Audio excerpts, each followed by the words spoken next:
today it's the day. I've been putting this off for far too long, and so today in 2025 we're finally going to get to the Mungyo Watercolor 12 set.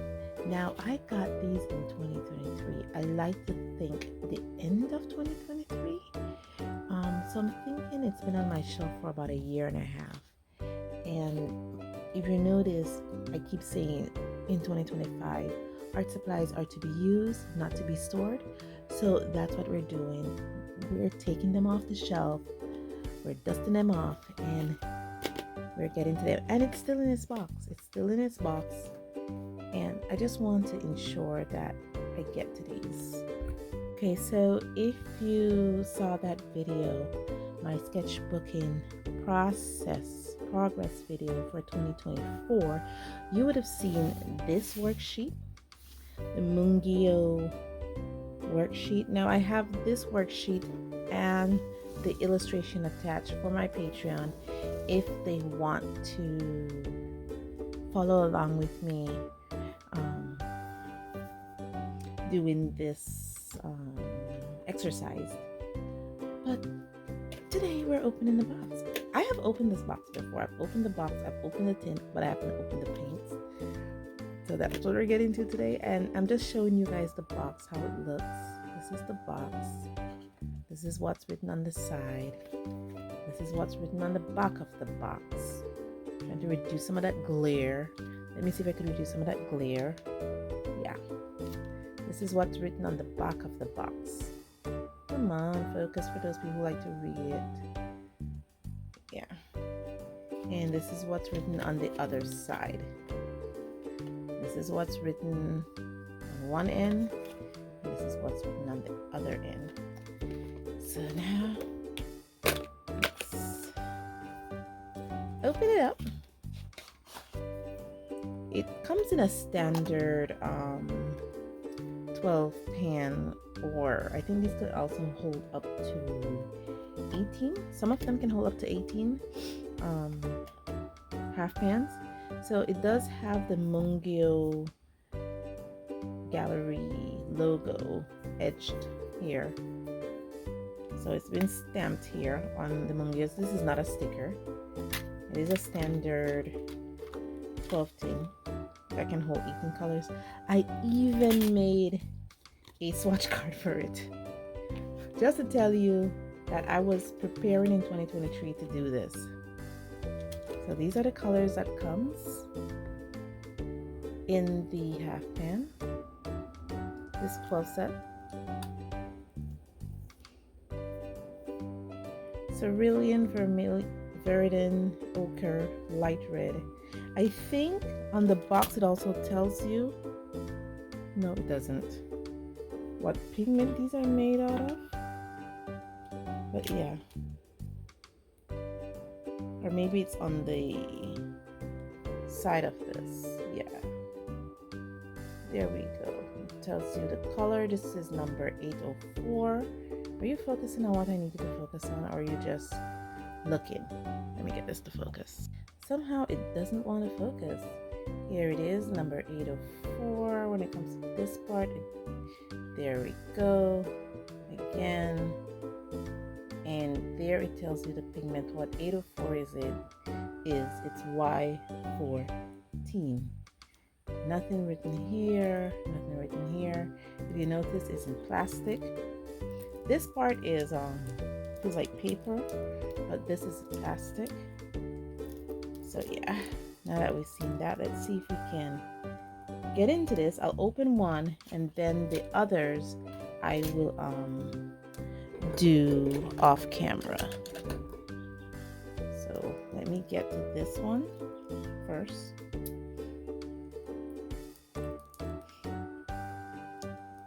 Get to it on this side because it seems to be, but it's okay. There we go. I could easily push it through. Okay.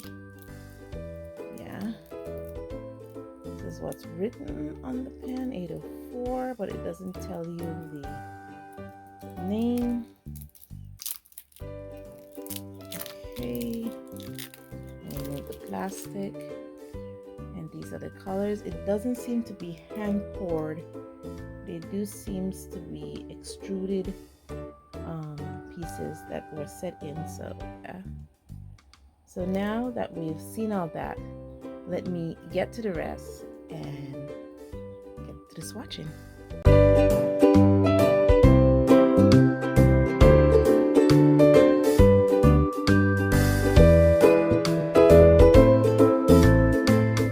Okay, I am finished.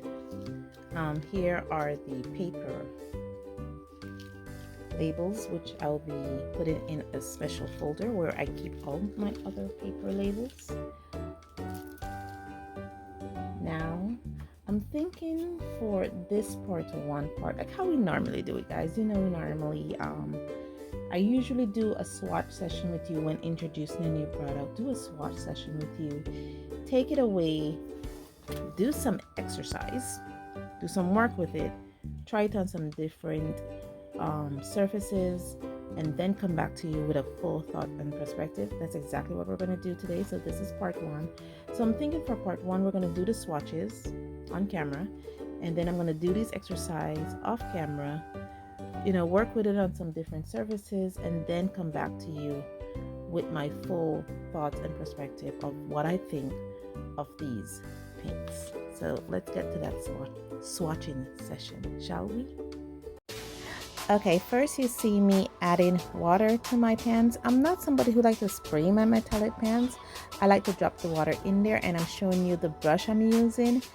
Yeah, this is like the first part I found like confusing because they were not really secure. They really wobbled a lot, the pans in the tray.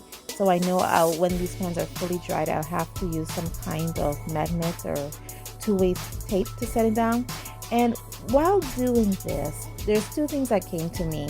One, first, that the brush does matter, because the brush I'm using, the reason why I showed you it is because it's a 100% squirrel hair brush. So it is really good, and I wanted to see if this very soft brush is able to pick up paint. It was. However, the paints keep reminding me of something. I keep thinking to myself, why does these paints remind me of the Etcher watercolor paints I think we reviewed last year or 2 years back? They so remind me of them. And the movement of the paint was as spontaneous as I want it to be. But then again, this swatching paper that I'm using is not 100% cotton, so it's not giving me the swatching I want. The other part I found amazing was how it picked up paint. I mean, some paints seem that it didn't pick up enough. It's like I keep having to dig back in there to get enough paint, and that yellow ochre was way opaque. It actually changed the color of my washing jar. But again, that's the reason why it reminded me of the Etcher, because it wasn't picking enough. I wasn't getting enough paint, even though I was working with a natural hair brush. It was like, yeah, those were some of the things that I was, some of the thoughts that was coming to me. The other thought that came to me was when I went back to do the second swatch, because I did two swatching here. I did one for the swatch card that's going to be left in the metal tin, and I also did a swatch card that I want to do some light fast testing on. You'll be seeing that in a minute or two. And when I went back to get that second swatch in, some of the paints, at least the yellow, the black, they were completely dry. I had to go back and re-wet them. So like it absorbed the water that I was putting in. Yeah, this is what I was talking about. This is where I'm doing my light fast testing on this. And I had to go back and re-wet the paint. Like the paints in the pans actually absorbed the water, so it didn't. I had to go back, and again I had to go back and dig in there. The other thing I should add here is that for the white on this swatching card, I actually did a trick that I learned from my girl Becca Hilburn, where she talked about, instead of using markers like I initially did when I prepared the swatch sheet, to use gesso. So I do have some black gesso. So I pulled those out, and I swatched this card with it. And this is where the feeling keeps coming to me. Why does these remind me of Etcher watercolors? It really does. But all in all, it did lay down evenly. These brushes did work with it. It did lay down beautifully on these cellulose papers that I use, because there's two different types. And so now I'm gonna be ending this part here. I'll do a bit of wrap up and I'll be seeing you in part 2. It'll be about 1 or 2 weeks for me, but definitely 2 seconds for you. This is where I actually add the gesso. It messed my hand up. I'm not even sure if I showed you how messy my hands are, but yeah. So see you. Okay friends, this part of the video is completed. We will be putting these to dry, both of them. You can already see my alcohol lines, still discoloration to the side coming out. It's not black, it's actually black gesso. I'm putting also that to dry so I can try the white.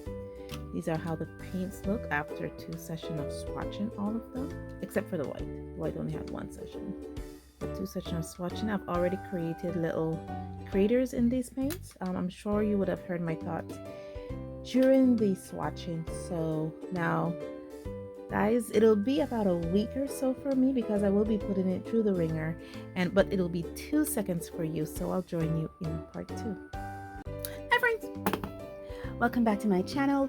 What are we doing today? Today we are doing part 2, of my perspective to these, the glare, the Mungyo Watercolor 12 set that I have.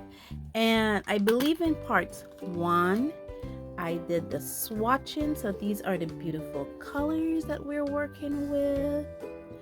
And also I did promise you guys that I was going to take it away, do some work with it, and then come back to you with my full thoughts and perspectives. Well, I actually did that. I actually worked on it. I think this is the following week. I knew it was going to be either 1 or 2 weeks. Well, it's only 1 week, and so I was able to work with it in that time. So let me show you what I have done, and then I will go into that color illustration with you. Okay, so just to compare, you see there's great big divots in this piece now. So yes, just to prove to you that I have been working with it, I have been using it. I have created some craters in it. Of course, I find myself using a lot of yellows, and so those are the bigger craters. But yes, so I have been working with it, and I've worked with it primarily in these 3 sketchbooks that I have here, and now we'll be discussing these. Okay, so first we'll go through this book. This is also the book where I have the illustration for this second part here. So this is the book I use. This book is made from pecan 140 pounds, 300 GSM cellulose paper. And the illustration that I did, so I did do the workup. Here's the workup for this. Let me bring you guys in a bit. Yes, here you are. And the first thing we'll start off with is the swatching. As you can see, I did swatch all of them out, and it is a bit glossy. Yeah, it's a bit glossy. I'm not sure if you can see it, especially on the yellow ochre side. I am seeing it. I'm not sure if you guys are seeing the glossiness, but especially here where there's high paint concentration, it is a bit glossy there. And I did do some color mixing here on the color mixing wheel, and also I did some color mixing. Now this color mixing here is only with the secondary colors, so I mixed their rendition of what they would call an orange, and I mixed that with the green and the purple, and these are the colors that I get. And I also did the neutral mixing, and I did the color illustration right here. And let me tell you what I've found out with these paints. So I will be discussing this with you in my paint session, and let me bring you guys out a bit. Oh my goodness. And I've wrote a lot of notes. As you can see, I've already give it a percentage. And for these paints, especially on this paper, I'm not sure if it's the nature of this paper, but I got what is called like a resist, and it, I really had to struggle with this to put paints down on this paper, but the paints were able to lay down. It was able to lay down evenly somewhat, and I still get that feeling from this that I was working with the Etcher watercolor paints. This is the second sketchbook I work with these in, and I think I worked it with the last illustration on this. And here the paints are. And for this, the paints worked beautifully. It was like, oh my gosh, the great satisfaction It laid down perfectly. It was able to do what I want. I did not struggle with this at all. But there is a but. I had the feeling again with these paints that I was working with the texture. It did everything I wanted to do. This paper is actually the Fluid 100% cotton paper. From Fluid 100 is 100% cotton, and so it worked perfectly on this paper. I didn't get the feeling of a resist.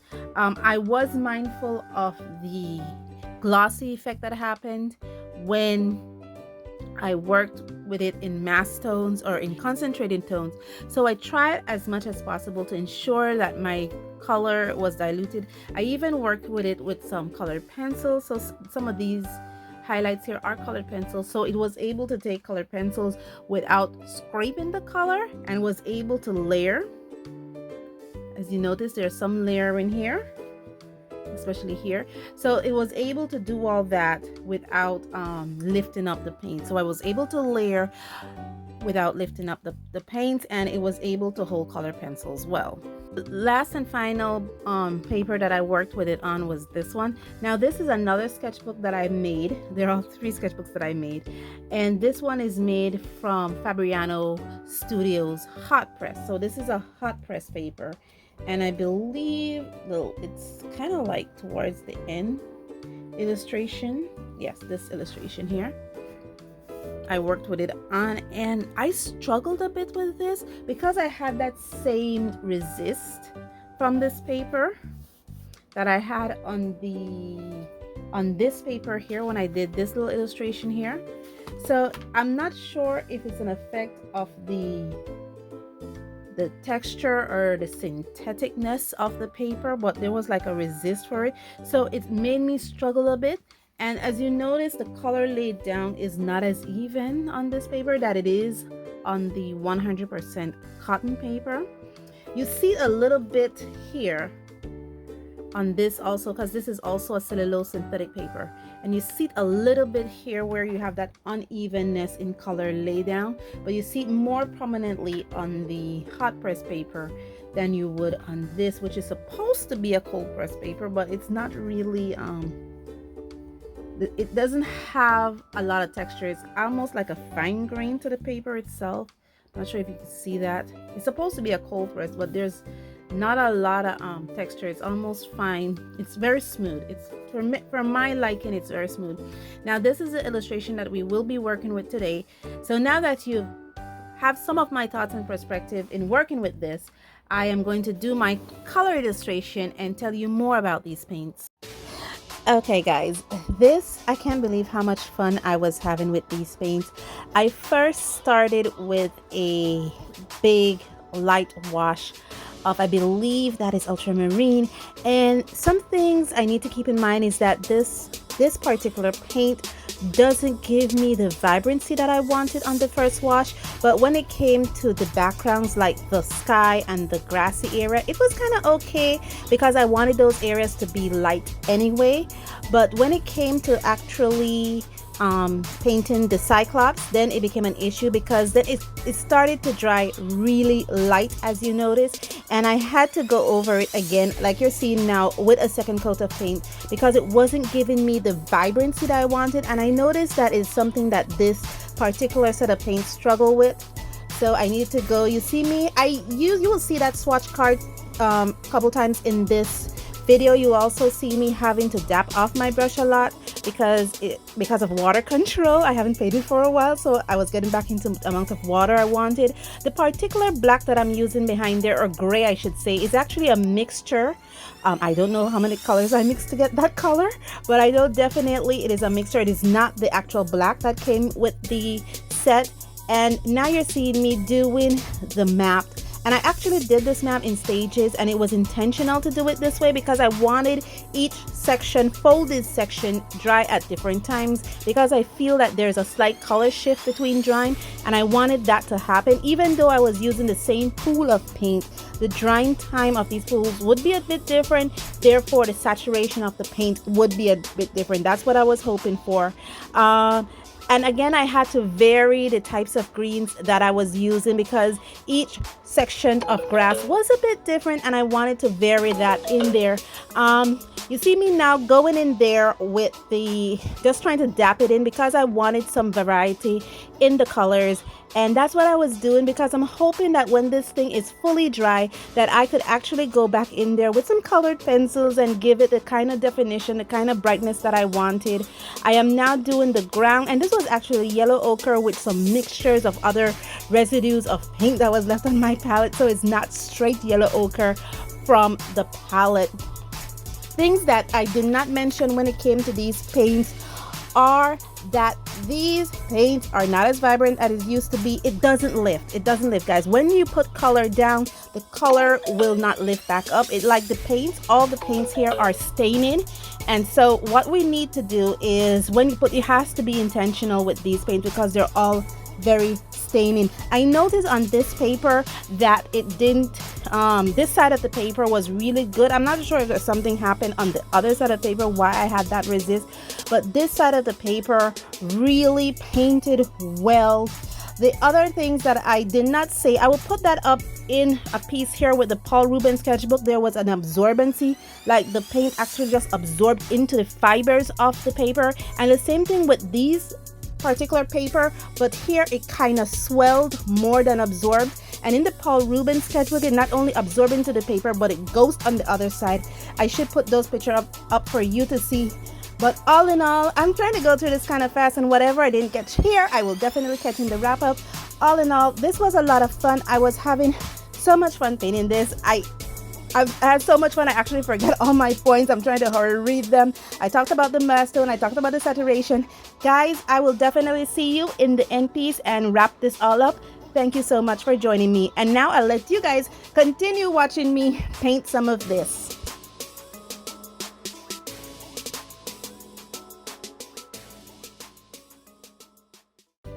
Okay, guys. Hi, guys. Yeah, I'm sure I would have discussed with you my thoughts and perspective on these. I am having so much fun putting in shadows in this. It's like, oh my gosh, where have shadows been all my life? But yeah, right now I'm just mindful that I decide to put the light source coming in from my right. So that's the reason why the shadows are the way it is, because I kind of went heavy here. But it's not about the shadows, it's about these paints. Some of the things, I think, not some of the things, but something that I did forget to mention is that these paints are not fluorescent. I did put it under the blue light and nothing flashed back at me, so I know they were not made with fluorescent agent.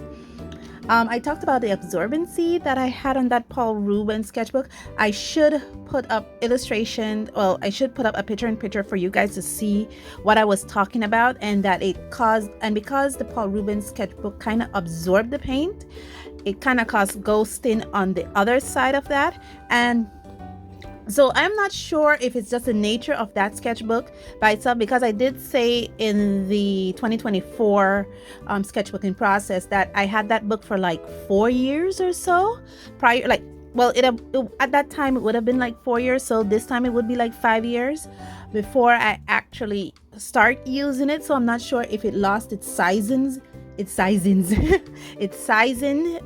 by now. And the same thing with this sketchbook. It kind of, in the beginning, you would have noticed that the fibers in this sketchbook, especially where I did really light and wet washes, it kind of absorbed into the fibers of the sketchbook, and it caused the fibers to kind of swell up a bit. You would have noticed that in the beginning here, and that's what caused the unevenness of these areas here. But I was okay with it because by nature, this color of the sky is a bit uneven, the color of grass is a bit uneven, the color of the ground is a bit uneven. So I was okay with it, and it kind of add texture to the stone. So I was okay with the fiber swelling in this. So those are the sketchbook problems. That is not a paint problem. It's just the nature of these two sketchbooks. But the paint itself, like I mentioned in my paint up, it didn't lift. You would have also seen that when I did my painting here, when I was trying to dab out color. Even though I dabbed out the absorbency the color actually still remain here. I believe it was actually these areas where I dapped up color. The color actually still remain, even though I dapped up the water of it. The color still remain, so it doesn't, it's stained. All paints are heavily staining. I think that is all that I didn't mention, a staininess, the problems that I had with the sketchbooks themselves. And I'm getting used to water control. I will give you my grading of these paints that I have here. I'll give you my grading of these paints in comparison with the etcher, to let you guys figure out if it's something for you or something not for you. I was enjoying it a lot. I am just literally putting in some shadows, and I'll put this to dry fully. And after it dries, then I'll probably hit it with a couple color pencils, just to kind of like, you know, just to work with it. Some maybe ruin the picture, who knows. But thank you guys so much for joining me on this journey. Let me know what you think of this color session. Let me know what you think of these paints. Have you tried the Mungyo watercolor paints before? I know Mungyo is a brand that is heavily white labeled or sourced from other brands, especially Prima Marketing, I believe, sourced Mungyo paints. I think Jane Davenport also sourced Mungyo paint. These paint felt like Etcher paint, so I'm not sure if Etcher also sourced these paints, but let me know what your experience is like working with these paints, in particular Mungyo, or those paints if you guys have them. Let me know all that beautiful goodness in the comments below. And as always, guys, thank you so much for joining me on this journey, and please stay safe, stay blessed, and I'll see you in the next one. Bye.